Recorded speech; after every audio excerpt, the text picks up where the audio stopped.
आपने एक बड़ा स्टेप लिया है, क्यों लिया और आखिर क्यों ज़रूरत पड़ी? ये जो पूरा स्टेप है इसके जड़ में तत्कालीन कार्यवाहक कुलपति प्रोफेसर राजकुमार मंडल साहब हैं। मेरी मांग है बिहार सरकार से और जो विश्वविद्यालय प्रशासन से इस पर एक एसआईटी का गठन किया जाए और इसकी जांच की जाए कि कुलपति साहब ने उसमें किस परिस्थितियों में ऐसा किया और उसके बाद जो ट्रांसफ़र किया उस पर सारी जाँच की जाए।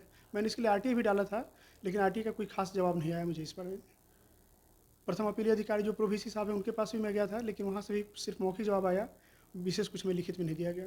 तो मैं ये कह रहा हूँ कि उसकी पोस्टिंग जो हुई है उसकी सारी वैधता की जांच की जाए और इस पर जो भी चीज़ है या तो इसको सुधार किया जाए और नहीं तो फिर इस आरोप सिद्ध करके उन पर कार्रवाई की जाए। फिर ये बात मैं बिहार सरकार से अपील करता हूँ। आपने छात्रों की अनुपस्थिति की बात की है कि आपके छात्रों की स्थिति संतोषजनक नहीं है। मैं जिस तरह से चाहता हूँ, चूँकि मैं दिल्ली विश्वविद्यालय से और जेएनयू से पढ़ाई करके आया हूँ, तो जो मेरी इच्छा रही है या जो मेरी एक आकांक्षा है, उस स्थिति से मैं नहीं समझ पा रहा हूँ इस चीज़ को।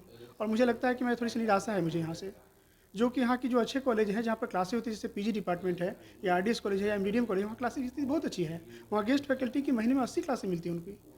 अब गेस्ट फैकल्टी बहुत ज़्यादा पढ़ा सकते हैं, हम लोग कुछ पढ़ा नहीं पा रहे हैं उस तरह से। मैं निराशा हो रही है। जो यूनिवर्सिटी पीजी डिपार्टमेंट है वहाँ पर गेस्ट फैकल्टी की नियुक्ति की गई है। मैं वही मांग कर रहा हूँ कि वहाँ पर यदि गेस्ट फैकल्टी की ज़रूरत है तो हमें क्यों नहीं बुलाया जाता वहाँ पर। फिर कॉलेज में भी पीजी की पढ़ाई होती है? कॉलेज में आरडीएस में, एलएस में और एमडीडीएम में एमए हिंदी की पढ़ाई है। हमारे यहाँ नहीं, हमारे यहाँ इंटरमीडिएट और यूजी है सिर्फ। यहाँ पे एक चीज़ जो सामने आ रहा है जी, जिसमें बताया जा रहा है कि आप चूंकि छात्र को पढ़ा नहीं पाए इसलिए पैसा नहीं वापस पढ़ा कर नहीं देंगे। पाए। छात्र को जिस तरह से छात्र हमसे ज्ञान ले सकते थे, हम जितना लाभ दे सकते थे सोसाइटी को, वो लाभ हम नहीं दे पाए क्योंकि छात्र हमारे पास उस तरह से नहीं आ पाए। ये 23 लाख की राशि वापस करने के पीछे रीजन एक क्या है? नैतिक तौर पर ग्राउंड है इसमें। कोई मेरा कोई ऐसा नहीं कि कोई बंदूक लेकर किसी गर्दन पर लगाया, ऐसा कुछ मुद्दा नहीं है। वो लेना चाहे ले सकते हैं, नहीं लेना चाहे तो नहीं ले सकते। हमारे तो सिर्फ एक प्रपोजल, एक प्रस्ताव मैंने दिया उनको। ये कितने दिन की राशि है जो आप? ये 2 साल 9 महीने की है। इतना दिन आप वेट किए? आप तो वेट नहीं, मैं लगातार आवेदन दे रहा हूँ कि सर मेरी स्थिति ठीक नहीं है यहाँ पर, मैं यहाँ के काम से खुश नहीं हूँ, मेरे पास सारे प्रमाण है उस आवेदन के। लेकिन उन लोगों ने कहा अच्छा ठीक है सर, विचार करते हैं और हर बार ट्रांसफर होता रहा इस मुद्दे पर।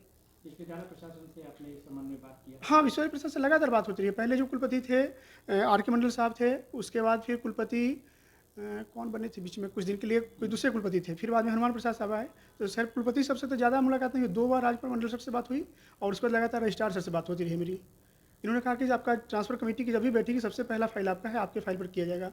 लेकिन अभी तुरंत एमडीडी में ट्रांसफ़र हुआ आरसी कॉलेज सकरा से और मेरे फाइल को इन्होंने फिर से साइड कर दिया। और इसी फिर मैं बहुत दुखी हुआ इस बात से लेकर के। मुझे गहरा मतलब पश्चाताप है इस बात को कि मैं यहाँ क्यों फंस गया हूँ।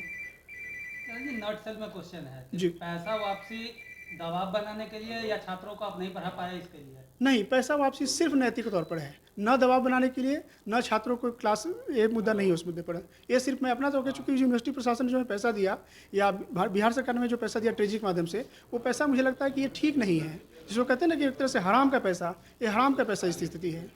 मैं ऐसे पैसे को ठीक नहीं समझता। जहाँ पर मैं काम करके संतुष्ट हूँ वो पैसा मैं लेना चाहूँगा। ये आ रहा है कि कोरोना काल में बच्चे ऑनलाइन क्लास नहीं ज्वाइन कर पाए, कॉलेजें बंद थी। नहीं, तो कोरोना काल में हम लोगों ने ऑनलाइन वेबसाइट पर डाला, अपलोड किया मटेरियल। जो विद्यार्थी पढ़ना चाहे पढ़ सकते थे। उसमें वेबसाइट पर नंबर, पेपर में नंबर डाला गया, मोबाइल नंबर, कि विद्यार्थी जो कंसल्ट करना चाहे कंसल्ट कर सकते थे। कितने छात्र उसमें ज्वाइन करते थे? और क्लास में तो उस तरह से ज़्यादा नहीं ज्वाइन कर पाए, लेकिन कंसल्ट करने में 4-5 विद्यार्थी कंसल्ट किया करते थे फ़ोन पर। बाकी वो लोग अपना डाउनलोड करके पीडीएफ मटेरियल पढ़ते थे। कब से इस तरह की समस्या आई? जब आप एज ए असिस्टेंट प्रोफेसर यहाँ पे ज्वाइन किए उस समय से ही छात्र नहीं? उस समय शुरू में तो सर 1 महीने 1.5 महीने मुझे कॉलेज को समझने में लगा कि यहाँ के क्या सिस्टम है, कैसे है। उसके बाद से मुझे दिक्कत लगा, तब तक फिर कोरोना का आ गया। कोरोना के बाद जब कॉलेज खुले तब मुझे लगा कि सामने से नहीं तो चैलेंज वास्तविक है यहाँ की। फाइनली क्या मांग है आपकी? फाइनली मेरी मांग है कि विश्वविद्यालय प्रशासन मेरे आवेदन पर कृपापूर्वक विचार करे और मुझे कहीं अच्छी जगह पर ट्रांसफ़र करे जहाँ पर मैं पढ़ाई दे सकूँ। अच्छी जगह मेरा कोई मुद्दा नहीं है कि कोई कहीं सैलरी का कोई अंतर नहीं है। शहर में सब जगह सैलरी बराबर है। आपने प्रिंसिपल को लिख के दिया था क्या कि हम ट्रांसफर चाहते हैं? नहीं, प्रिंसिपल साहब से मैं, चूँकि यूनिवर्सिटी में हमारी अपॉइंटमेंट 24 सितंबर 2019 को हुई, 25 सितंबर को मैं रजिस्ट्रार साहब के पास ज्वाइन किया, योगदान दिया वहाँ पर, और उसी समय से मैं लगातार आवेदन रजिस्ट्रार साहब को दे रहा हूँ। तो चूँकि मैं यहाँ ज्वाइनिंग से पहले दिया हूँ, इसीलिए मैं उसी कंटिन्यूटी में लेटर दे रहा हूँ। यहाँ से नया लेटर मैंने नहीं जारी किया है क्योंकि मेरा सीधा संबंध अपॉइंटमेंट अथॉरिटी से है। राजभवन जाने की भी तैयारी है इस मुद्दे को लेकर? कहाँ? राजभवन भी जाने की तैयारी है इस मुद्दे को लेकर? बिल्कुल, ये राजभवन के यदि नहीं सुना जाता है तो राजभवन जाऊँगा, फिर हाईकोर्ट में जा सकता हूँ। हाईकोर्ट से जो पोस्टिंग हुई है उसकी वैधानिकता को मैं चुनौती दूँगा फिर उसको। कितनी राशि आपने वापस की? 23,82,228 रुपये। ये कितने दिनों का? 2 साल 9 महीने।